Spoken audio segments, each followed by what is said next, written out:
यहाँ इतने पिता बैठे हैं महाराज जिन्होंने अपनी बेटियों का कन्यादान किया होगा। एक बात बोलूं, जीवन में आप कहीं भी भोजन करने जाएं, कहीं भी आप भोजन करने जाएं और भोजन में स्वाद न मिले तो एक बार कह सकते हो, लेकिन निवेदन है अगर कोई बाप अपनी बेटी की शादी कर रहा है तो वहां भोजन में अगर स्वाद ना आए तो कभी मत बोलना, क्योंकि पिता अपनी पूरी जिंदगी की कमाई वो उस दिन के लिए पूरे जीवन भर कमाता है कि मेरी बेटी अच्छे घर में जाए। और सुनो महाराज, बिटिया शादी में सज धज के तैयार होके जब पहुंचती है ना जयमाला डालने के लिए, मैंने कई पिताओं को देखा है बेटी रानी बनी बैठी है लेकिन बाप खुद के कपड़े बदलना भूल जाता है। पिता खुद के कपड़े बदलना भूल जाता है। पिता का चेहरा उसी दिन उतर जाता है जिस दिन लाड़ों के लिए यानी कि बेटी के लिए लड़का देख के आता है।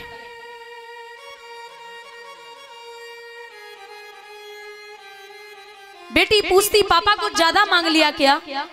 बोले नहीं लाड़ो, ज्यादा नहीं मांगा, लेकिन मैं ये सोच रहा हूं कि आज से चौथे महीने तू दूसरे घर की हो जाएगी। भाई ने अपनी परछाई दे दी और दहेज में लोगों को क्या चाहिए होता है, क्योंकि लड़के वालों को आप लड़के वालों को घर बेच के या गिरवी रख के भी दे दें तब भी वो यही कहेंगे कुछ ज्यादा नहीं मिल पाया। अच्छा, बिटिया की विदाई पे सब रोते हैं, लेकिन एक ऐसा व्यक्ति रोता है जिसे नहीं रोना चाहिए, और वो है बेटी का भाई। जब तक वो कुंवारी रहेगी तब तक रोज डांटेगा, रोज पीटेगा, मेरे लिए खाना बना दे, मेरे कपड़े धुल दे, रोज लड़ाई करेगा। लेकिन जब बहन विदा होती है ना तो सबसे ज्यादा भाई रोता है। एक व्यक्ति पूछता है कि आज तू इतना क्यों रो रहा है? तो भाई जवाब देता है कि बीरन, जितनी बार लड़ाऊं ना मैं अपनी तरफ से ही लड़ाऊं, जितनी बार लड़ाऊं मैं अपनी तरफ से ही लड़ाऊं, और जब तक मैंने खाना नहीं खाया क्या मजा लिए भोजन कर ले। और अगर मैं बाहर गया ना, बाहर से लेट हो गया तो उसने 50 फोन कर दिए, काम मर रहा है, अरे जल्दी आजा, मुझे भूख लगी है, भोजन करना है। भाई जवाब देता है कि बीरन, आज से न तो कोई लड़ने वाला होगा ना ही कोई मनाने वाला होगा। मैंने यहां तक देखा है बुजुर्गों, बहन की विदा हो जाए यानी कि बहन पराए घर की हो जाए और भाई पे अगर कोई मुसीबत आ जाए तो जो भी होगा ना जेवर वो गिरवी रख के भाई को पैसे चुपचाप भेज देगी।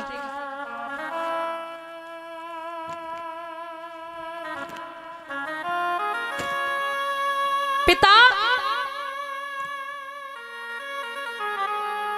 अच्छा जब घर में लड़की पैदा होती है ना तो लक्ष्मी, भाग्य, संस्कार लेके आती है, लेकिन जैसे जैसे बढ़ेगी पिता को और मां को चिंता होने लगती है। बाप शादी से 1 महीने पहले देखा होगा, पिता जब बेटी की शादी करता है तो उससे 1 महीने पहले भागेगा, दौड़ेगा, सब काम करेगा, पैसे इकट्ठे कर लेगा जितने लड़के वाले मांगेंगे। लेकिन जैसे ही बिटिया विदा हुई वैसे ही कोने में गिर पड़ता है और कहता भैया अब हमसे 2-4 दिन बाद मत करना। लक्ष्मी गई वो तो गई, लेकिन मेरे हाथों और पैरों को तोड़ के चली गई। महाराज बेटियां बोझ नहीं होती, बेटियां बोझ नहीं होती, लेकिन जहां दहेज की बात आती है ना तो गरीब पिताओं को बेटियां बोझ लगने लगती हैं। ये सोचते हैं कि मैं इतना धन कहां से लाऊंगा। बाप अपनी बेटी की आंखों में आंसू शादी से पहले भले ही देख ले, लेकिन आप याद रखना वो पिता कभी बेटी की आंखों में आंसू शादी के बाद नहीं देख सकता। शरीर गिरवी रख सकता है लेकिन बेटी को कभी दुखी नहीं रखेगा।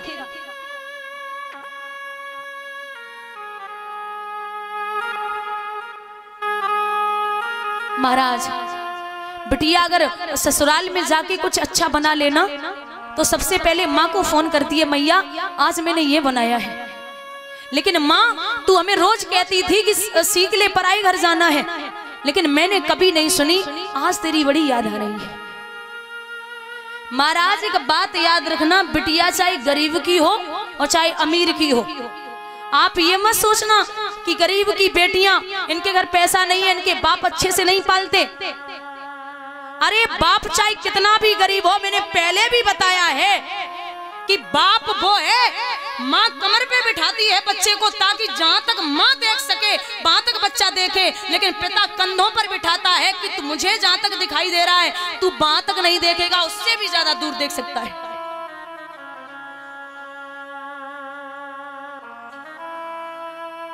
दहेज ने बेटियों को बोझ बनाया है। एक बड़ी अच्छी बात बताऊं, एक गरीब पिता अपनी बेटी की शादी करता है, तो जब शादी हो जाती है, गरीब पिता लेने के लिए बेटी को नहीं पहुंचता, तो बेटी आज पापा को चुपचाप पत्र लिखती है और कहती, पापा आप जब विदा की थी तब से आज तक आपने मुझे याद नहीं किया, तो मैं ये पूछ ही लेते कि बेटी कहाँ है। अरे कुछ बेटियां तो ऐसी होती भले ही ससुराल में बनी रहे, लेकिन अगर बाप बीमार है तो बेटा नहीं पूछ पाएगा, लेकिन 10-20 बार फोन कर लेगी, पापा आपने दवाई ली, आप ठीक हो ना। इतनी चिंता रहती है बेटियों को। नकली धनवानों की पहचान है, नकली धनवानों की पहचान है खोका और पेटी, और असली धनवानों की पहचान है जिसके घर में सुखी है बहू और बेटी। ओस की बूंद सी होती हैं बेटियां, दामन दिल धाम हो तो रोती हैं बेटियां। एक घर की आन होते हैं बेटे तो 2-2 घरों की आन होती हैं बेटियां। वो गरीब बाप की बेटी पिता को पत्र लिखती है, पापा एक मेरी बात सुन लो।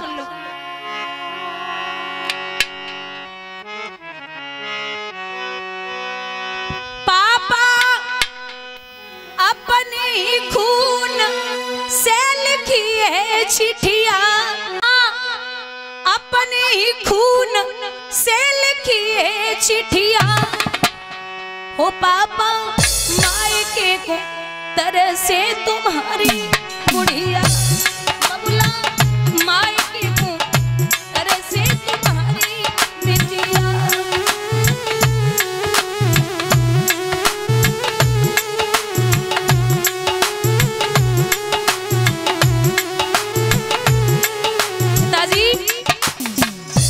दहेज नहीं दे पाया, सासू मेरी मारे ससुर धमकावे, पापा सासू मेरी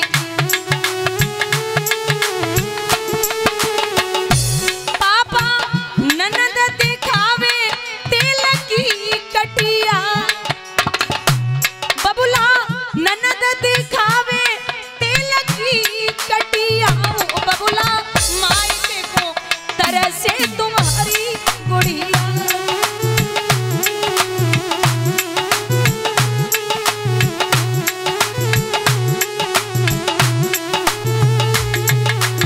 और पिताजी मायके में पापा तुमने कब कब डांटी,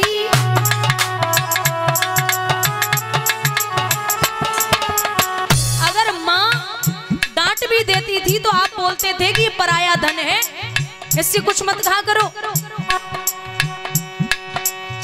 मायके में बबला तुमने कब कब डांटी, ससुरे में बिना पिटे दिन जातु नहीं बाकी,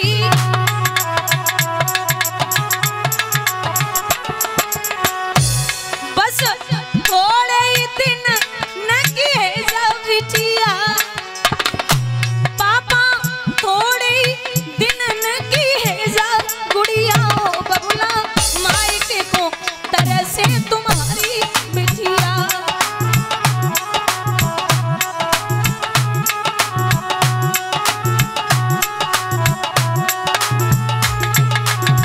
और हे पिताजी एक बात सुन लो, जिसको बनाया पापा जीवन साथी,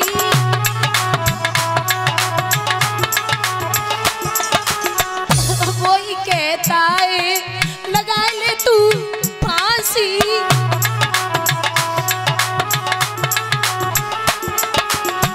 जिसको बनाया पापा जीवन साथी, वही कहता है लगा ले तू फांसी।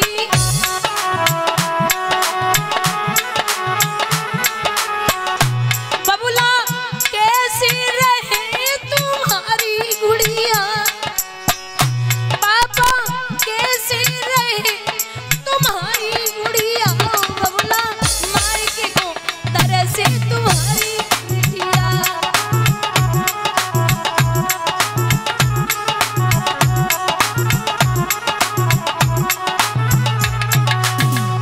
और पापा अपनो वचन बबुला भूल मत जइयो,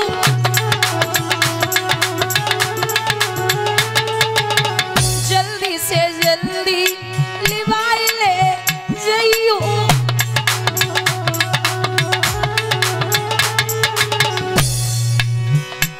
बस थोड़े ही दिन नकी है जविठिया, पापा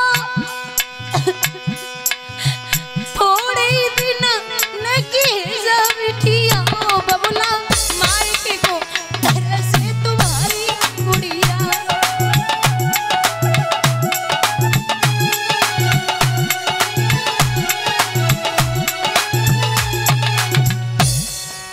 पापा जो तुमने सिखाया, जो तुमसे पाया, सजन घर ले चली।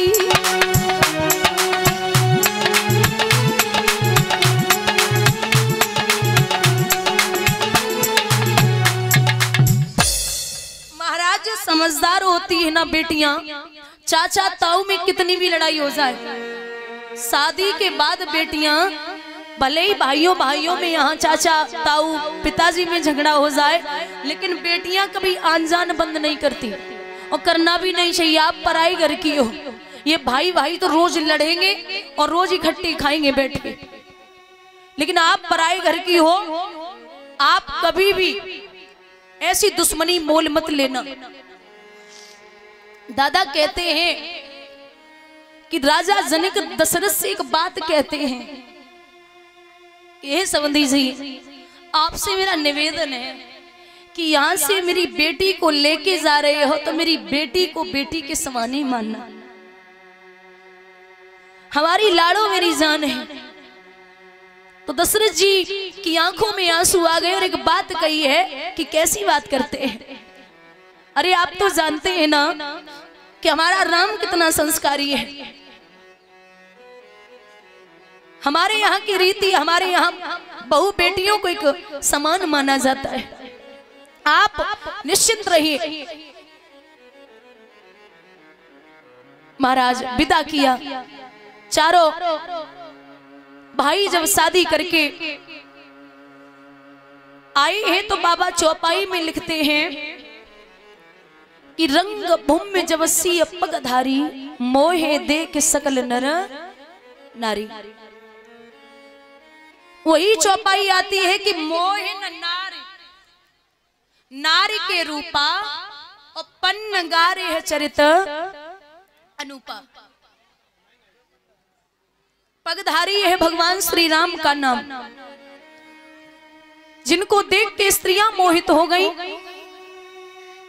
पुरुष भी मोहित हो गए। मां सीता की तरफ लोग टकटकी लगा के देख रहे, धन्य है दशरथ, और कितनी अच्छी पुत्र वधू है। आंगन में ढोल नगाड़े बज रहे हैं, बड़ी खुशियां हैं। लेकिन दादा याद रखना, समय बीता तो देवतागण विचार करने लगे कि हमें ये लगता है खुशहाली ज्यादा फैल रही है तो हमें अपना काम करना है। मैया सरस्वती पहुंची जो मंथरा की बुद्धि पर, जिह्वा पर बैठी जाके मंथरा, मंथरा महाराज जैसे देखा होगा जो संतरे का फल होता है उनमें 8 कली होती है अंदर। कितनी? 8 कली होती हैं। ऐसे ही जिस औरत की, जिस माँ की 8 जगह 1 सेकंड में 8 तरीके से बुद्धि चलती है, वही मंथरा है। ऐसे नहीं जैसे किसी के दरवाजे पर कोई माँ गई और उसने बोला कि तुम्हारे पति बहुत काम करते हैं, बहुत काम करते हैं, तो घरवाली बोल दे कि वो घर के मुखिया हैं, वो ही सब कुछ संभालते हैं, तो वो तो करेंगे ही करेंगे। कि यही तो चिंता है कि वो कमा रहे तुम्हारे, कमा रहे तुम्हारे और खा रहे पूरे घर के, ये तो ठीक नहीं है। पूरा घर काम करे तब अच्छा लगता है। फलों में संतरा और औरतों में मंथरा। महाराज कहते हैं कि वो बुद्धि ऐसी घुमाई है, कहते नारी जो करे सो कर छोड़े, कहो तो राजा को रंग बनाए दे, घर घर वो डोले, औरत करे सो कर छोड़े। यहाँ राजा दशरथ ने दर्पण में अपना मुख देखा तो देख करके विचार किया कि एक बाल सफेद है, सोचा बुढ़ापा है, अपने बड़े पुत्र को राजगद्दी दे दे। राजगद्दी की जब तैयारियां हुई तो यहां जाकर के मंथरा ने केकई से कहा कि है, क्योंकि ये केकई के साथ ही आई थी मंथरा नाम की दासी, तो जाकर के कहा कि हे देवी तुम यहाँ बैठी हो, अरे हमने सुना है कि राम का राज तिलक है। बोले हाँ है, तो क्यों? बोले वही विचार कर रही हूँ कि ये कौशल्या बहुत चालाक है, तुम्हारे बेटे भरत को राजगद्दी नहीं दिलवा रही है और राम को राज तिलक हो रहा है। कैकेयी ने जवाब दिया जवान खींच लूंगी अगर राम के खिलाफ एक भी शब्द बोला, मुझे राम जान से भी प्यारा है। और ये सत्य है महाराज, कैकेयी को राम इतने प्यारे थे, एक दिन की बात, रोज कैकेयी अपने आंचल से छुपा के तब सुलाती थी, आंचल से लगा के तब सुलाती थी कैकेयी। एक दिन कौशल्या ने जवाब दिया कि हे बहन तू रोज सुलाती है राम को, आज हमें दे दे, मैं सुलाऊंगी। महाराज कौशल्या मैया को 4 घंटे हो गए लोरियां सुना रही हैं, कहानियां सुना रही हैं राम को, लेकिन राम को नींद नहीं आई। तो पूछा है लाला नींद नहीं आ रही है? बोले नहीं मैया। क्यों? मुझे मैया कैकेयी के पास जाना है। कौशल्या हिचकी लेके रोई कि धन्य है कैकेयी, तू कितनी प्यारी है, अरे मुझे ये मेरा राम 1 मिनट मेरे पास नहीं रह सकता और तेरे लिए हमेशा व्याकुल रहता है।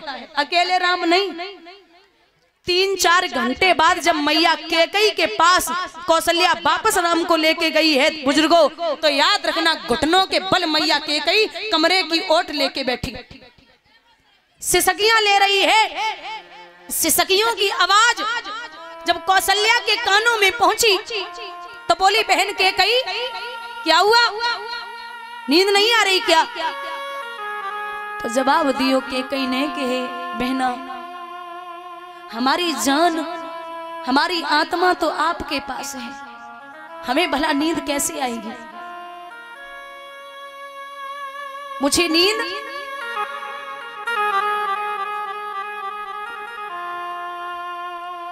नहीं आ सकती। वही जाकर के लिटा दिया। मैया कैकेयी आंचल से छुपा करके राम को सुखी नींद सो जाती है। इतने प्यारे थे राम मैया कैकेयी को। बोलो लोड़ी मैया के पास इसलिए रखती है ताकि तुम्हें लगे वो तुम्हारा ही बेटा है।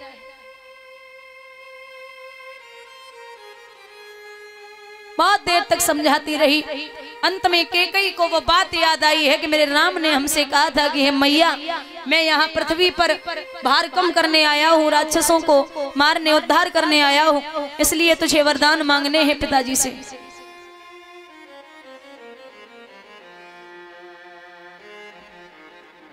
भैया कैकेयी कोप भवन में लेट गई। जब कोप भवन में लेटी है, आई राजा दशरथ ने पूछा, देवी क्या बात है? बोले हमने सुना है राम का राज तिलक है। बोले हाँ है। तो महाराज आपको शायद याद हो मेरे जो 2 वरदान थे वो आप मुझे दे दो। अरे देवी पागल हो क्या? अरे 2 नहीं 4 मांग लो, 4 नहीं 10 मांग लो, जितने चाहिए हो मांग लो, तुम्हें पता है ना बड़ी खुशी का समय है। बोले नहीं,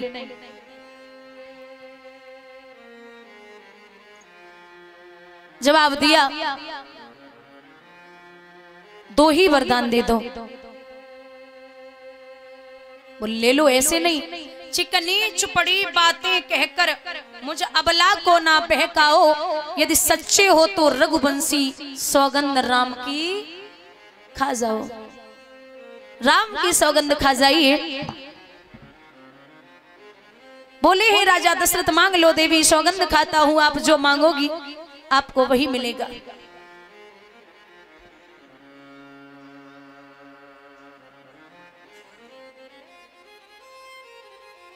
तो बोले सुनिए, पहला वरदान जो मेरा है वो ये है कि आप भरत को ननिहाल से बुला लीजिए और उसका राज तिलक कर दो। अरे देवी जैसे मेरे राम है वैसे भरत है, एक ही बात है, चाहे भरत का हो जाए चाहे राम का हो जाए क्या फर्क पड़ता, बेटे तो सभी है। बोले नहीं महाराज, पहला तो सुन लिया, दूसरा जरा अच्छे से सुन लो। बोले हाँ बोलो। तो बोली है मैया के कई,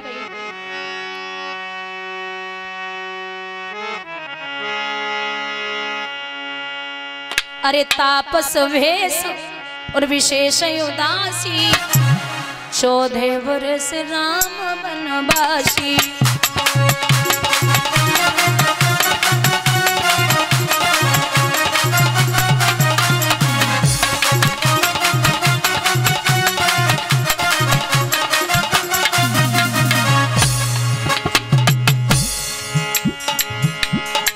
तापस भेष विशेष उदासी, 14 वर्ष राम बनवासी, 14 वर्ष।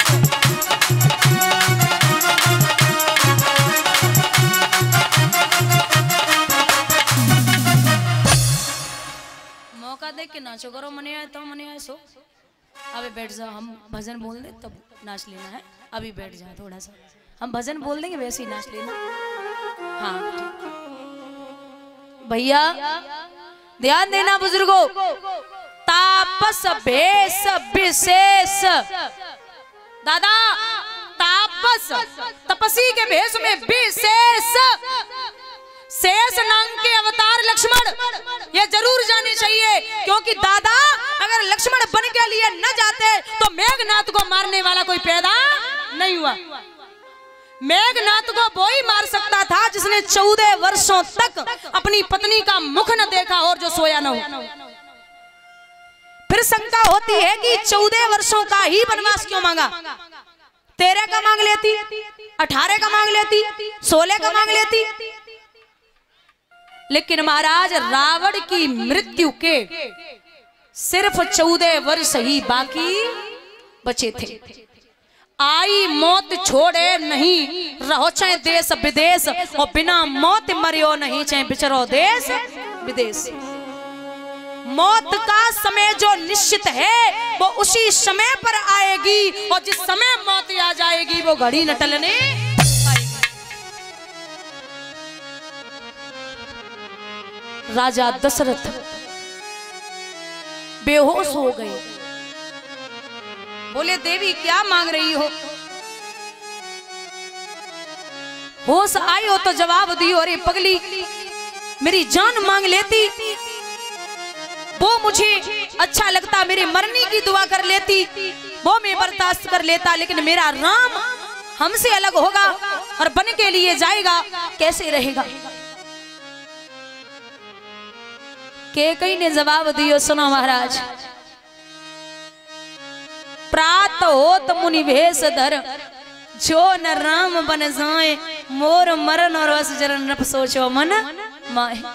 अगर सुबह होते ही राम बन के लिए नहीं गए तो जिस द्वार से राम नहीं निकलेंगे उसी द्वार से मेरी अर्थी निकलेगी, इतना याद रखना। अब राजा फटी फटी आंखों से पत्नी का चेहरा देख रहे। राम ने बचपन में कह दिया था, मैया शायद है तू जब ये वरदान मांगेगी तो जीवन में तेरा बेटा तुझे कभी मां नहीं बोलेगा। तो कैकेयी ने बड़ी प्यारी बात कही थी कि हे राम, मुझे जरूरत भी नहीं है कि दुनिया मुझे माँ बोले। जब पार ब्रह्म परमात्मा मुझे माँ बोल रहा है तो दुनिया माँ बोले या ना बोले फर्क नहीं पड़ता। बोलिए गोविंद भगवान की। जब तू मुझे माँ मान चुका है तो मुझे और किसी से सुनने की जरूरत नहीं है। भैया राम को पता चला तो बड़े प्रसन्न हुए। मैया सीता ने कहा, नाथ मैं भी चलूंगी। अरे तुम क्या करोगी, जाके यहीं रहो, माता पिता की सेवा करना। एक बड़ी प्यारी बात कही है कि प्रभु आप नहीं जानते, अगर म्यान में तलवार न हो या तलवार के लिए म्यान न हो तो वो तलवार अच्छी नहीं लगती। एक बाग में कोयल न हो तो वो बाग अच्छा नहीं लगता। ऐसे ही अगर पत्नी पति के साथ न हो तो पत्नी अच्छी नहीं लगती। मुझे लेके चलिए, मैं भी आपके साथ में चलूंगी। तो जवाब दो है भगवान ने कि नहीं मान रही हो तो चलो, लेकिन हे देवी अगर लखन जान गए तो वो भी नहीं मानेंगे। तब तक लखन का आगमन हो गया। बोले भैया हमें भी ले चलो। बोले पागल हो क्या। तो बड़ी प्यारी बात कहते हैं लक्ष्मण कि जब शरीर से अगर आत्मा निकल जाए तो ये शरीर का काम को नाए है। और महाराज ऐसे ही अगर आप बन के लिए चले गए तो ये लक्ष्मण यहाँ मिट्टी के समान है, इसका क्या काम है।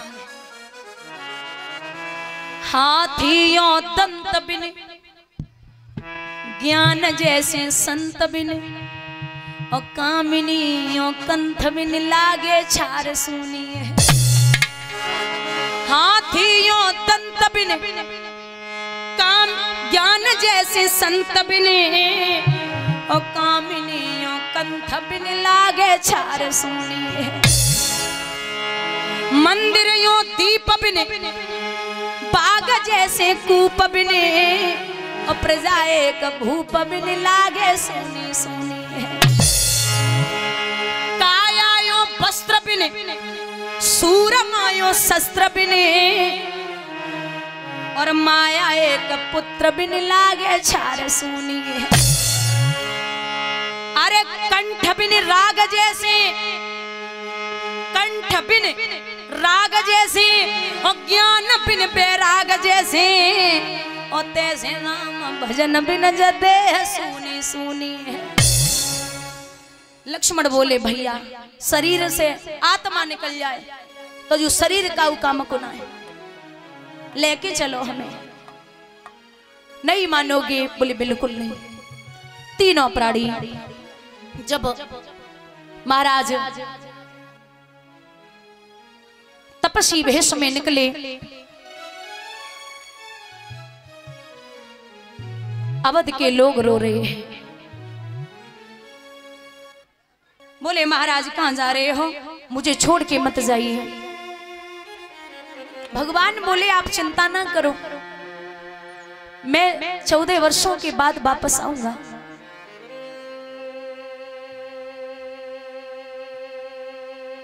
राजा दशरथ को जरा सो होश आयो तो बोले बात एक ही की, राम की बात थी। बोले हैं बात एक ही की, दो और सिधारे जाते हैं, क्यों नहीं जा रहा प्राण मेरा जब प्राणन प्यारे जाते हैं। जानकी जानकी जानकी जाती है। बोले जानकी जाती है, लक्ष्मण मणि लक्ष्य समान मुझे। जब ये भी बन को जाते हैं तो राजभवन शमशान। ये तो शमशान है, ये मेरा घर नहीं है। रो रहे हैं। आज प्रजा के लोग आहें भर रहे हैं दादा।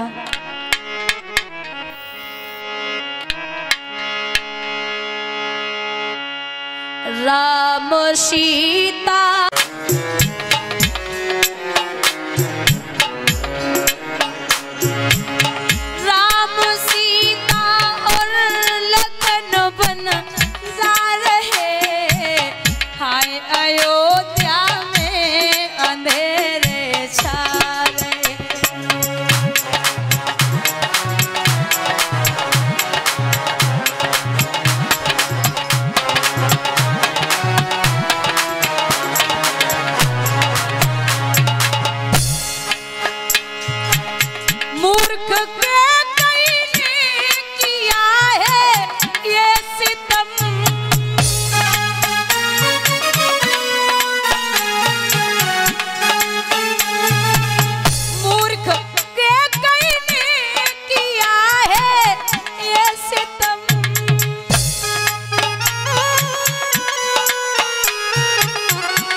देने की जो सब सुख वो पार।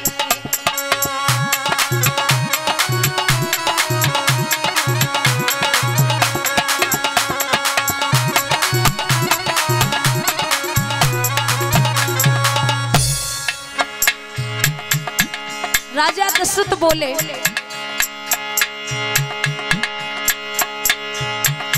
रह सकेंगे प्राण तन में क्या मेरे,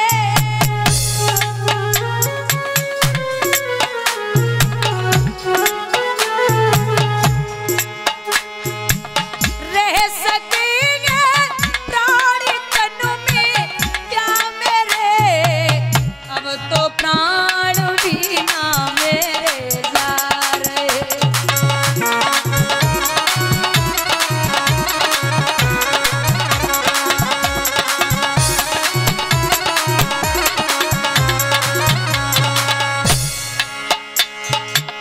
क्या बेचारा था मैंने क्या हो गया,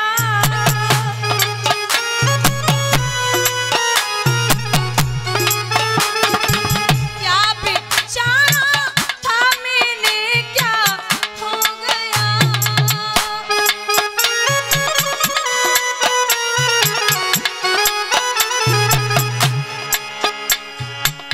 फूल आशाओं के अब मुरझा गए,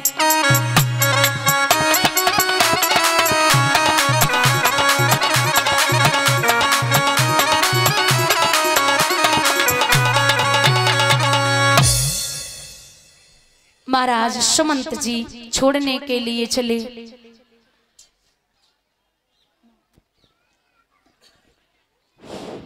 हाँ भैया मेरी आवाज ध्यान पूर्वक सुने।